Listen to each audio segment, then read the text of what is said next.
रात ऊंचे जंगलों में उतर चुकी थी। ऐसी रात जिसमें ठंड सिर्फ शरीर को नहीं दिल को भी जमा देती है। बर्फ के पहाड़ और ऊंचे हो गए थे और पगडंडियों में जमा पानी पत्थर की तरह सख्त हो चुका था। हवा चल रही थी, ऐसी की पेड़ों की टहनियां कराह रही थी। सुबह होने से पहले जंगल के पंछी जाग गए थे। वे बर्फ के पास आकर अपने नन्हे नन्हे पंजों को आपस में रगड़ रहे थे, मानो ठंड से कहर रहे हों, अब बस भीतर। इसी जंगल के किनारे एक छोटा सा गांव था, गरीब लेकिन जिंदा। इस सर्दी में गांव की कई घरों में बीमारी फैल चुकी थी, खांसी, बुखार और ठंड से कांपते शरीर। इन्हीं घरों में एक कच्चा सा घर था जहाँ रहती थी कचरी। न कोई बड़ा सहारा, न कोई अपना, बस एक छोटा सा कुत्ता। उसका नाम था छिपकू। न कोई नस्ल, न कोई पहचान, लेकिन कचरी के लिए वो उसका बच्चा था। आज छिपकू कई दिनों से बीमार था। उसके छोटे छोटे पैर लगातार कांप रहे थे, सांस ठंडी हवा में धुआं बनकर निकल रही थी और आंखों में एक अजीब सी थकान थी। कचरी ने पुराना कंबल उठाया और चिप्पू को कसकर उड़ा दिया। धीरे से बोली, लकी ओ बेटा, और कसकर लेट जा, ठंड और बढ़ेगी। चिप्पू ने उसकी ओर देखा, मानो कह रहा हो, मैं ठीक हूँ, तू परेशान मत हो।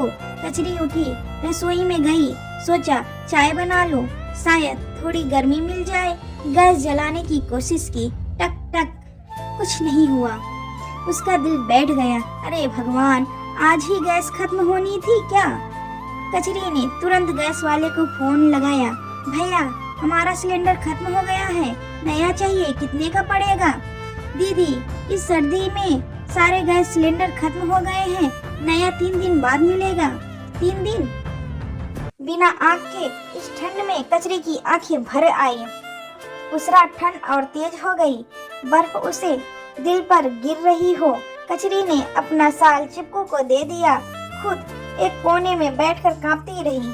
आधी रात चिप्पू उठ खड़ा हुआ। उसने देखा कचरी बुखार में तप रही है, उसकी सांसें तेज थी। चिप्पू दरवाजे की ओर गया, बाहर बर्फ गिर रही थी, हर कदम मानो जान ले रहा हो, लेकिन चिप्पू रुका नहीं। वो दौड़ा गांव की ओर, किसी दरवाजे पर भौंका, कोई नहीं उठा। कहीं खड़ा रहा, किसी ने पत्थर फेंका, लेकिन चिप्पू ने रुका नहीं। एक घर से धुआं उठ रहा था, अंदर आग जल रही थी। चिप्पू अंदर घुसा, अपने पंजे आग के पास सुलझाए और बाहर दौड़ पड़ा। गांव वालों को कुछ समझ आया, वो चिप्पू के पीछे गए, कचरी के घर पहुंचे। कचरी बेहोश पड़ी थी। लोगों ने आग जलाई, कंबल दिए, डॉक्टर बुलाया। कचरी की आंखें खुली, उसकी नजर सीधे चिप्पू पर गई। तू कहाँ चला गया था बेटा? चिप्पू उसकी गोद में सिर रख देता है। बर्फ अब भी थी, लेकिन दिलों में गर्मी थी। गांव वालों ने सब कुछ लुटा दिया, दवा, लकड़ी, गैस। चिप्पू बहुत थक चुका था, उसकी सांसें धीमी हो रही थी। कचरी रोती रही, नहीं, मुझे छोड़कर मत जा।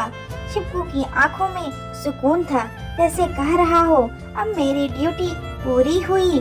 उस सुबह एक कुत्ता चला गया, लेकिन एक भगवान जन्म ले गया। कुछ रिश्ते खून से नहीं, इंसानियत से बनते हैं।